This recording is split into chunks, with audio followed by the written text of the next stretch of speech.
Illegal immigrants hoping to avoid capture are now getting help from the U.S. Border Patrol.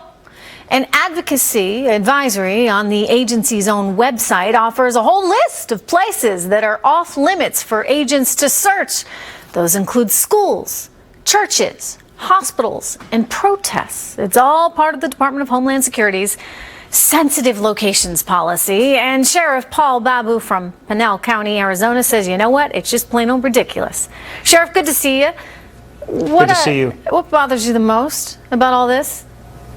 Well, this continues the march of President Obama for absolute lawlessness.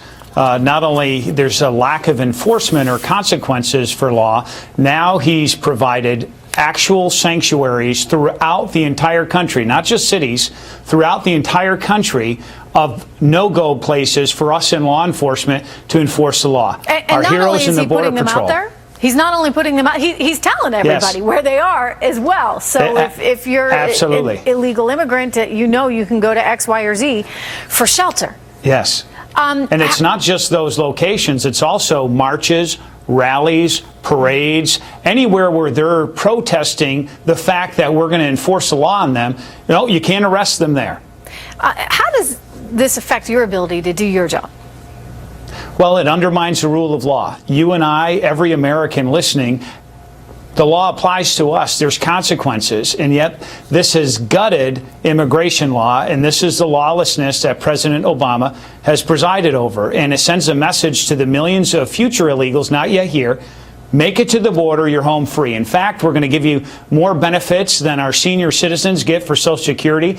We take care of refugees, asylum seekers better than our own military veterans. And this has got to stop. We've got to put Americans and our families first. I want to follow up on that. But, Sheriff, let me just tell you, we did call the Homeland Security Department and we asked for a statement.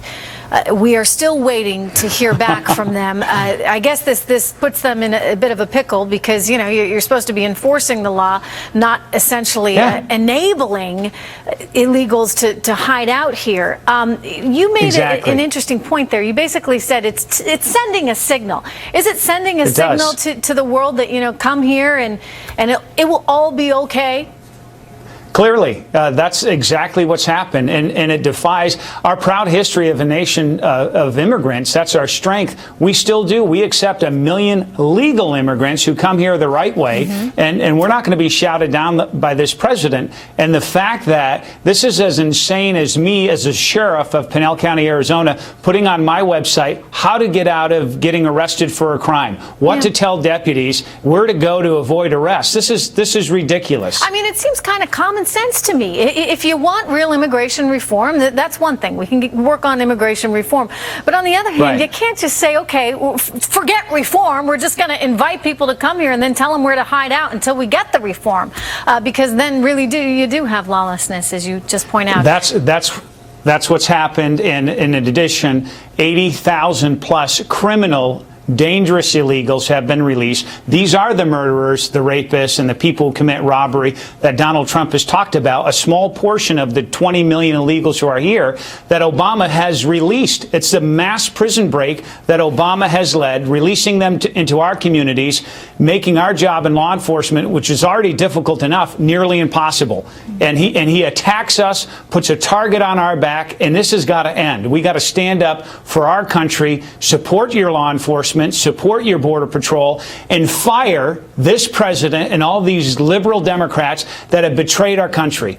Well, Sheriff, you're certainly doing your part. Thank you so much. Good to have you here today. Thank you. All right, more than 7 million Americans with student debt